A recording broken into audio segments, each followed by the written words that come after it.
नमस्कार, सुप्रभात, good morning Maharashtra. मी प्रज्ञा पोवळे. बुलेटिनमध्ये आपल्या सगळ्यांचं स्वागत. बुलेटिनच्या सुरुवातीला एक महत्त्वाची बातमी.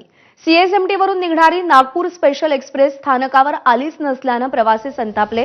काल रात्री 12:30ची सीएसएमटी वरून निघणारी नागपूर स्पेशल सकाळी 6:30 वाजले तरी सुद्धा आली नाही. तर रेल्वे प्रशासनाच्या चालकाशी संपर्क होत नसल्याचं कारण अधिकारी देत आहेत.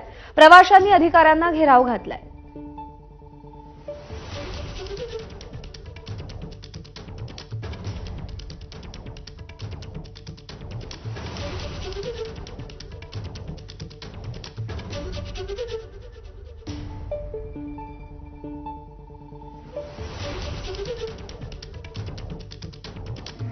त्याच्यामध्ये काही पेशंट्स आहेत, काही पेशंटला ॲम्ब्युलन्सने बाहेर पाठवावं लागलं. तर अशी दुर्दैवी व्यवस्था आमची झालेली आहे या सीएसटीच्या प्रशासनामुळे.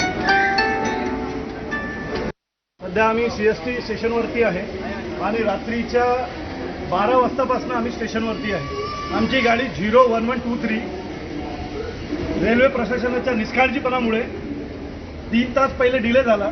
नंतर अर्धा तास करत जवळपास त्यांनी आतापर्यंत आम्हाला इथे ओढलंय. आम्ही गीतांजली गाडीच्या समोर जाऊन रोखण्याचा प्रयत्न केला, पण पोलिसांनी आम्हाला समजवलं की तुमची गाडी येईल. त्यांनी आम्हाला प्रॉमिस केलं, पण याच्यामध्ये अतोनात आमची हाल अपेष्टा झालेली आहे. रात्रभर आम्ही स्टेशन मास्टरसोबत भांडलो. आमच्या भगिनी, आमचे मोठे, आमचे लहान मुलं, त्याच्यामध्ये काही पेशंट्स आहेत, काही पेशंटला ॲम्ब्युलन्सने बाहेर पाठवावं लागलं. तर अशी दुर्दैवी व्यवस्था आमची झालेली आहे या सीएसटीच्या प्रशासनामुळे. आणि